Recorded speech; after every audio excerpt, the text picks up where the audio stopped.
Welcome to Tales from the Fandom, a podcast that brings a special guest out of the multiverse and straight to you. And now your host, David Ginsburg. Hello, everybody, and welcome to the preview edition of the Book Trek series that Tales from the Fandom is presenting. I'm joined by one of my best friends, Jachelle Overstreet, as we discuss a variety of fandom books that have influenced our lives or books that we really enjoy. We decided to go with the Iron Druid Chronicles by Kevin Hearne.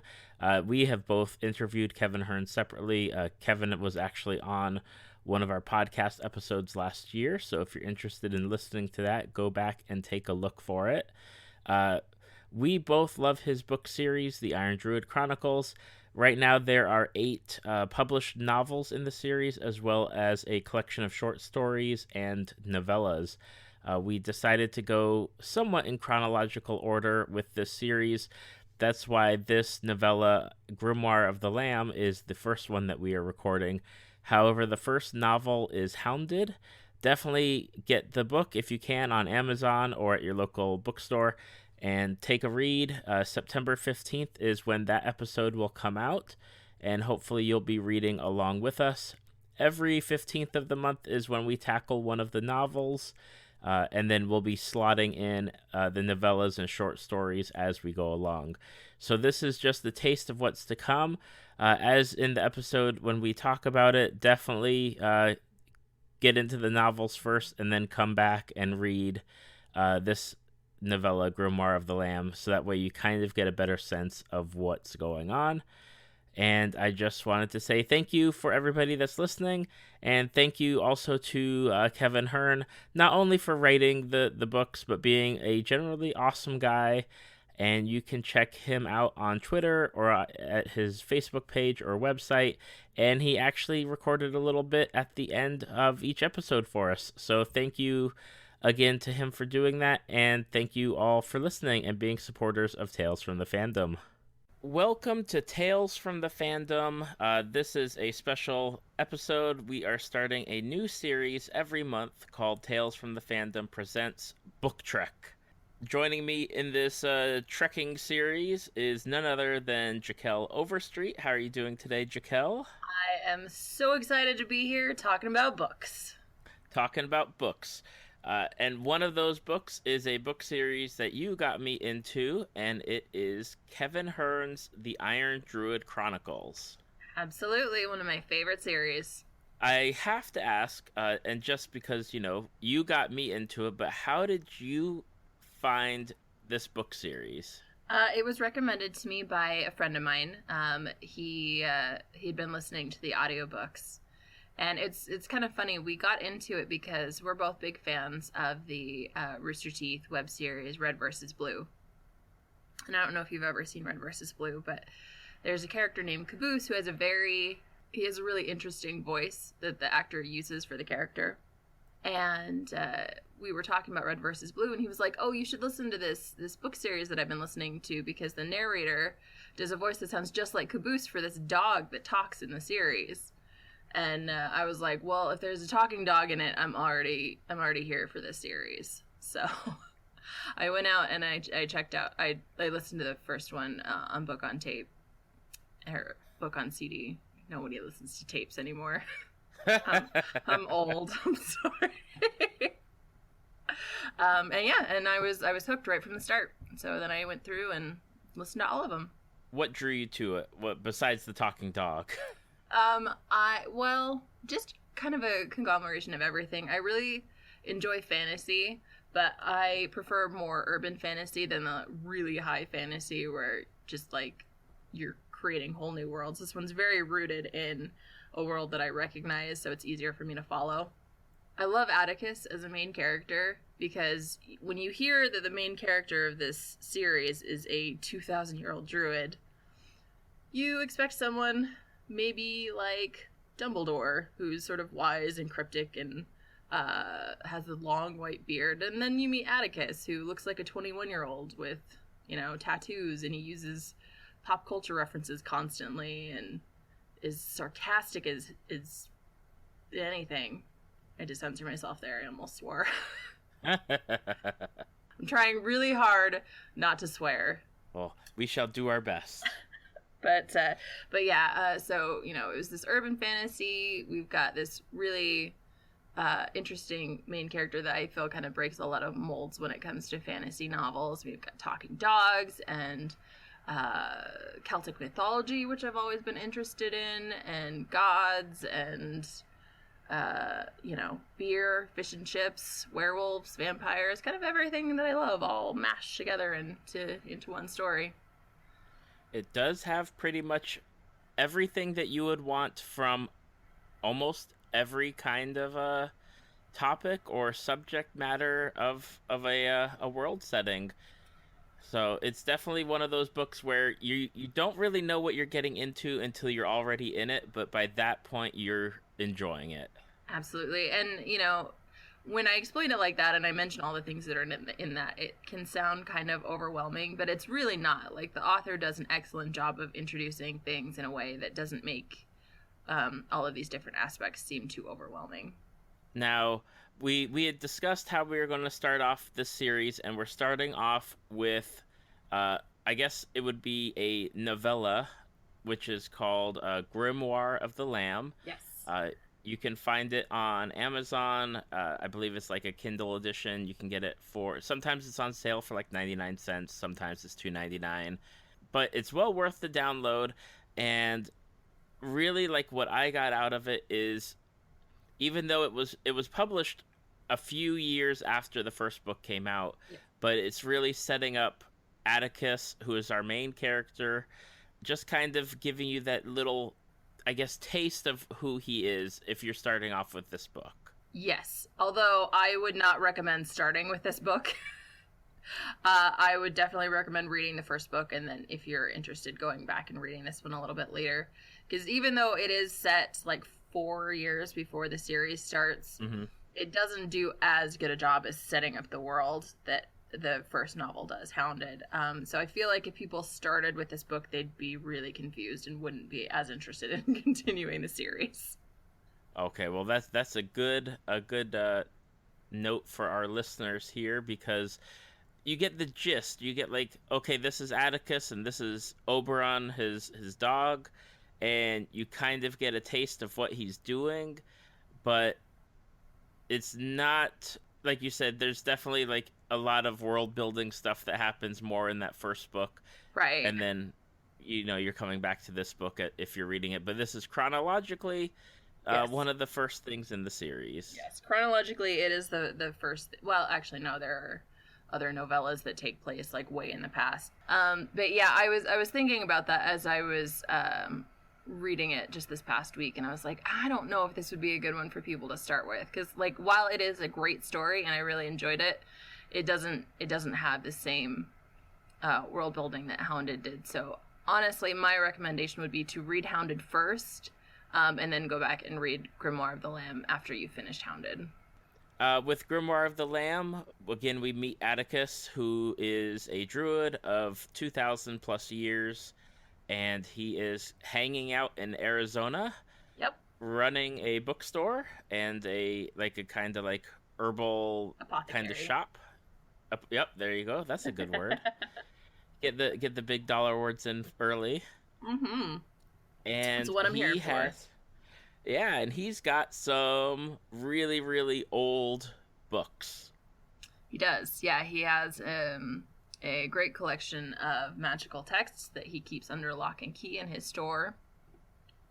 And in particular, he has the Grimoire of the Lamb, which he stole from Egypt. Do you remember? I can't remember what it was. The Alexandria Library. Yes. Okay.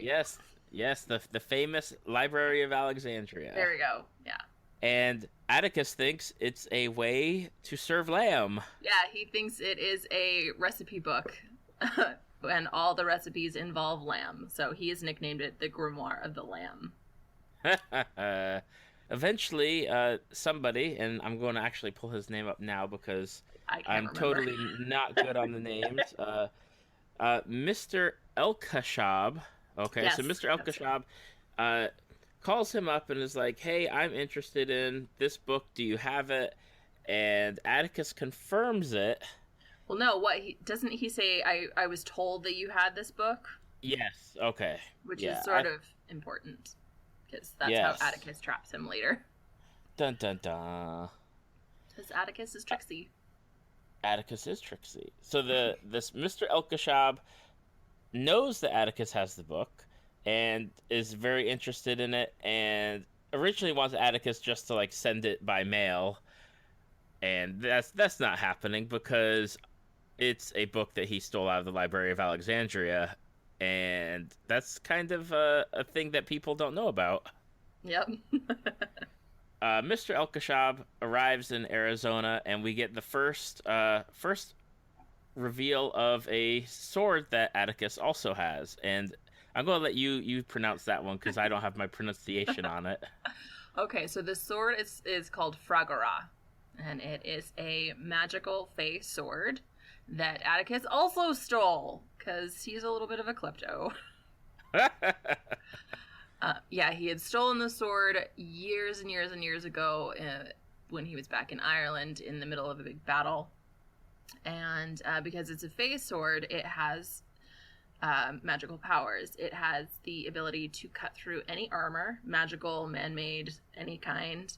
And it also, I believe it can direct the winds, but Atticus doesn't really use that power very often. The most important power that it has, though, is if Atticus recites an incantation and directs the sword at a person, they have to tell him the truth. They cannot lie. The sword will not let them leave. The sword will not let them lie. They absolutely have to tell the truth until he ends the incantation. And that is a key thing because when Mr. Elkashab shows up, Atticus totally uses it. He does. This was, I felt like, a little bit of a I can't say that word. Continuity error. Why can't I say that word? Continuity error. Thank you, God. What is my problem this morning? I'm sorry, everyone. Because we see Atticus use this spell several times throughout the series, and every time he uses it, the person he's using it on is very aware that they are being forced to tell the truth, and they usually try to resist the spell. But in this instance, Mr. Elkashab just like voluntarily vomits up all this information, seems totally unaware of what's happening, and then after Atticus ends the spell, he doesn't seem to remember any of it. Yeah, that's something that is pretty important because with everyone else knows like, hey, you're totally making me say the truth, and I almost, it's akin to Wonder Woman's lasso of truth, where they're obliged to answer, but they know what they're giving up. Exactly. But definitely, that was one of the big things on the continuity side of things, and which is interesting because this book again was written after, I believe, at least 2 or 3 of the main novels. So yeah, so it was a little weird. But we find out that this is not a book about serving lamb. No, it is not. It is about, I believe it's 12 ways to basically like gain power and use it for like destruction and do naughty things, killing enemies, stuff like that. Yes. I was just going to say, and Atticus seems super confused at first. He's like, but no, it's a recipe for lamb. And Elkashab is just like, no, that means you have to sacrifice a lamb.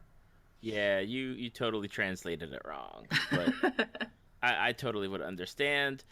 And then I guess, but we failed to mention this beforehand. When Mr. Elkashab walked into Atticus's bookstore / apothecary, like Atticus has the alarms that are mystical in nature, and they went off. So he's like, "Hey, let me take a look and see who this guy is." But nothing really registered. But the guy steals the book. He does. Not cool. Well, I mean, the book was stolen in the first place, so who are we to judge? But anyway, the really interesting part for me, though, is Atticus, is chasing after him and tries to use his own magic to stop Elkashab, and finds out that Elkashab is able to shut his magic down, which he's never experienced before. Yes, he has never had to to deal with somebody, I guess, of that nature. I mean, he's had run-ins with other mystical creatures and gods and whatnot who I imagine could do dastardly things to what he could do, but never like someone just, hey, here I am, let me undo your cool like druidic powers. Yes, his bindings. Yeah, it was interesting for me because I didn't read this until after I'd read all the other novels in the series, and that was like the first time I'd come across that too. So I think I was just as shocked as Atticus was when that happened. Definitely. And so Elkashab flies back to Egypt with the book in hand. Atticus kind of has to go after him, and that's not a good thing, because when you are a 2,000 plus year old druid, you make enemies probably all over the world, and Egypt is one of those places where he has enemies, to say the least. Well, who's his enemy in Egypt, David? Bast. I swear, I hope I'm pronouncing that correct. Bast, yes, Bast. The cat goddess. Goddess! Which I've dealt with a lot of other Egyptian mythology in different like role-playing games and stuff, and Bast is one of those characters that you never want to be on her bad side, ever. Absolutely not. And we, find out that on Atticus' little thieving mission, where he stole the Grimoire of the Lamb, he also stole a book that belonged to Bast, and she is not happy with him. Yes.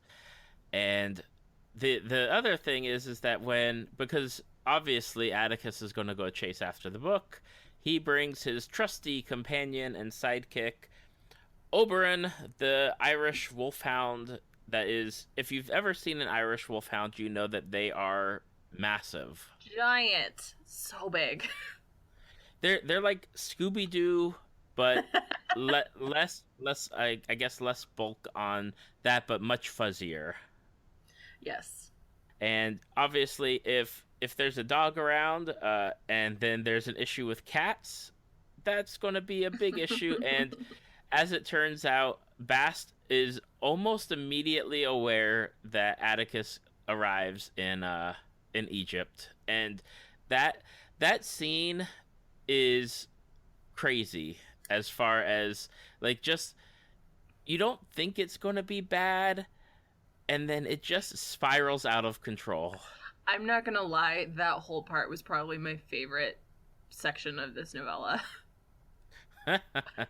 And you are a cat person. I am a huge cat person. I have 2 cats circling my feet right now, as it is. But yeah, when Atticus showed up, and then these cats started following him, and then all of a sudden he's got like this huge herd of cats chasing after him, and he's screaming at Bast over his shoulder, trying to reason with her.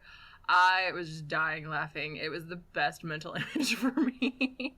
It was cool. And the thing about Egypt, with their pantheon of gods and goddesses and everything, is that it seemed to me that a lot of them may not be around as much, because if you're not being mentioned in the world, at least with this story, if you're not being mentioned in the world, you don't have a lot of power or powers, because that's one of the things that Bast wants to have, is maybe get that book out to people to kind of get more people into worshiping her again. Exactly. Yeah, because the more worshipers she has, the more people are talking about her, the more power she has. Yeah, that's a running theme throughout the series when it comes to the different gods that we meet. Atticus has to deal with Bast, and it's very lucky, because Atticus draws his power from the earth. The earth, yes.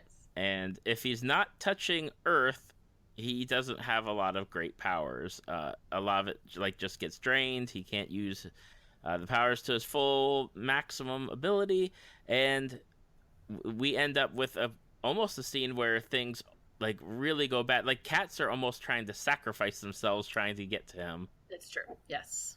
But they make a deal, of course. They do, and Bast doesn't kill Atticus, which he's thankful for, and he is allowed to go on his way to pursue Elkashab. And we find out who he is actually dealing with.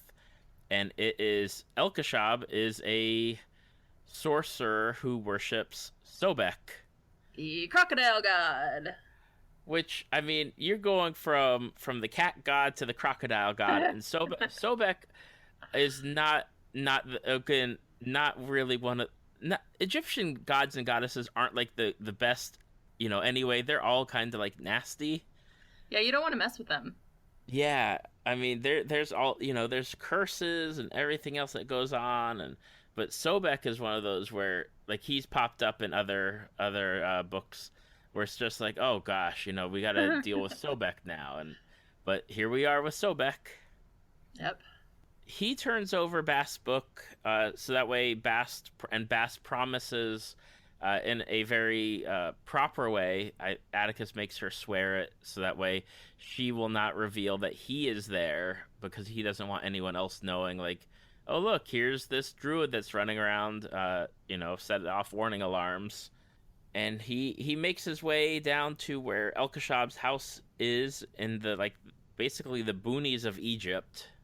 And yeah, and then he finds a house that's all about crocodiles, like where Sobek and like all these other bad things are happening.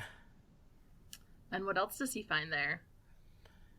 He finds a kid that's going to be used to be that sacrificial lamb, so to speak. And he then finds, because he's sneaky again, breaking and entering, he finds that Elkashab is not the only thing that's hanging out down in the house, because this used to be like a temple, like underneath is kind of like a temple to Sobek, but there's also a person that he is very familiar with that did something that it was the Sahara Desert, right?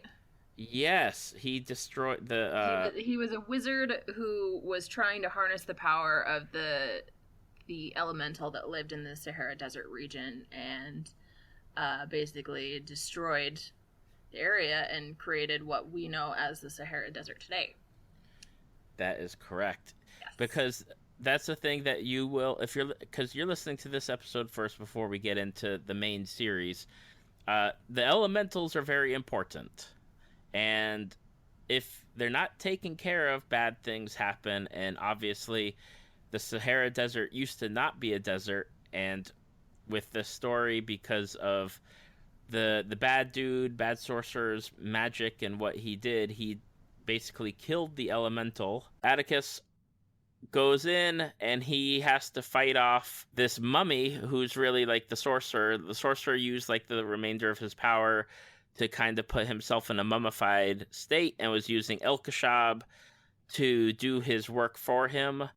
So Atticus has to fight the mummy, who has that sorcerer inside of him, and it's a brutal fight. It's one of those fights where, if this is the first book which you're reading, which hopefully you have taken Jachelle's advice and read Hounded first, but this fight was really brutal as far as fights that we see Atticus get into, because it's one where Atticus is left lying on the ground, and at times I'm like, Atticus might die from this. And obviously with it taking place 4 years before the book series, that he doesn't, but it's a nasty fight. It is, definitely. And we've seen Atticus in some pretty bad fights, but this one was definitely a bad one. But he survives, and he destroys the Grimoire of the Lamb. No one will ever get it again. Nope. And then, one of the things that we overlooked on this is that before he left, he has a law firm that represents him, and one of those people is a werewolf. Magnus and Hauk, they're technically both werewolves. Oh, yeah, okay. Yeah. I know you were talking about Leaf. Yes, we're talking. We will mention Leaf in the next episode, but yes, he has werewolf lawyers and a vampire lawyer. But we'll get to that one. But he is helped out by the Egyptian pack, or the Cairo pack, to help him out, because Elkashab had 2 residences and he had them take a look at the other house just to make sure that he wasn't going to be surprised by going into like the wrong place. And after this fight and recuperating by, he gets to lay on the ground and kind of draw power from there. He has the pack come in and take care of the place because it's got a whole bunch of nasty stuff that people don't need to be digging up at this point. And then all is right in the world, except Atticus had mentioned previously with his interaction with Bass that he was going to go and steal that book back at some point while he was there. And I have to assume, because it's not mentioned, but I assume that he does it at some point because that's what Atticus does. He takes shit that isn't his. Yes, mostly to protect it. And that I guess that's the one thing that I like is that, he is this long-lived druid and he is like really there to protect bad things from happening and to help out and take care of business. I mean, he's not one of those. I guess if it was akin to like superhero stuff, he is not the guy that does stuff on the ground. He's a big action, big picture kind of guy. Yes, yeah, he's definitely a big picture guy. For Grimoire, what were some of like those big takeaways besides like the continuity with Fragrach? Fragara. That too. Well, I mean, it further kind of cements Atticus's character. We see not only that he is the big picture guy, as we mentioned, but he's pretty grounded for someone that old, it was weird, but it also made me laugh at the same time. So when he has Elkshab under the sword spell, he asks him if he would be a Sith Lord. Yes. Which was so weird, but it was so Atticus at the same time. Like, yeah, you have this dark, scary person in your shop, but yeah, let's take some time to ask them if they would be a Sith Lord. And he would, Absolutely. By the way. Once Atticus explained what a Sith Lord was, this dude was like, yeah, I'd be for that. And his interactions with Oberon were great, as always. That's one of my favorite relationships throughout the series is the way they interact with each other. And I think Oberon's a big part of the reason why Atticus is as grounded as he is after so many years. Definitely. And their interaction and relationship as you start reading the actual novels, which the next episode will be covering the first book, which is Hounded, for those of you who are going to join us each month for this. That relationship is one that is hilarious and great, and you will get some of the best quotes out of Oberon and Atticus's interactions with each other, especially Absolutely. Pop culture stuff. Yes. And really, I think definitely with how you had said it earlier, read Hounded at least first and then go back and read this. It's a quick read, though. I think it only took me an hour, maybe, to get through this. It took me like 2 hours, but I was distracted also. So, but yeah, it's not a very long read at all. You can get through it quickly. Yes, and you do get some hints as to what's to come, because Atticus, the way that he gets to Egypt is not by plane, train, or automobile, but it is by Tree Express, by going to he over his 2,000 years has bound certain trees to Tirnanog, which I think I got that one right. So kudos. Close.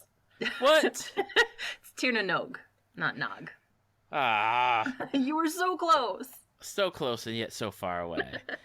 But he has bound trees to that Fey realm, and he's able to hop, skip, and jump from one to another as long as the tree is still alive and standing. And so he's able to get over there and take sometimes people with him, or animals, as it is with Oberon's case. Yes. So and then we kind of learn that he's got to go through there quickly because enemies stealing things. There's stuff going on. But we'll get to that in Hounded because it kind of sets everything off from there. Sure does. I guess with this, would you recommend it for people that are interested in the Iron Druid Chronicles as just something to fill in their knowledge, like once they get into the series? Is it something that you could do without? If you are just kind of a casual fan, I don't know if you would get a ton out of this one. But if you are a somewhat rabid fan like I am and you want to read everything about this world and fill in as many gaps as possible, I would definitely recommend this one. It's it's a little bit of both. You get some interesting information, but nothing that's like super pertinent to the series as a whole, as we get with some of the other novellas that we will cover eventually. All right, so I guess for that, we're going to wrap up the Grimoire of the Lamb discussion. Hopefully this has given you a little bit of an idea of what we're going to be doing as we progress through book series. The first series obviously is going to be the Iron Druid Chronicles as we make our way through the novels and a few of the other novellas that pop up from here, there, or like the book Besieged, which is a bunch of short stories put together that take place with different characters over time. And as that progresses, we'll let you know what other book series we are going to be covering in the realm of fandom. I'm looking forward to it. Hey everyone, this is Kevin Hearne, author of the Iron Druid Chronicles. Thanks for listening to Tales from the Fandom, and may harmony find you. Thank you for listening to Tales from the Fandom. Subscribe to us on iTunes or your podcast app of choice. Follow us on Facebook at www.facebook.com/Tales from the Fandom to see photos, links, leave feedback, and check out upcoming guests.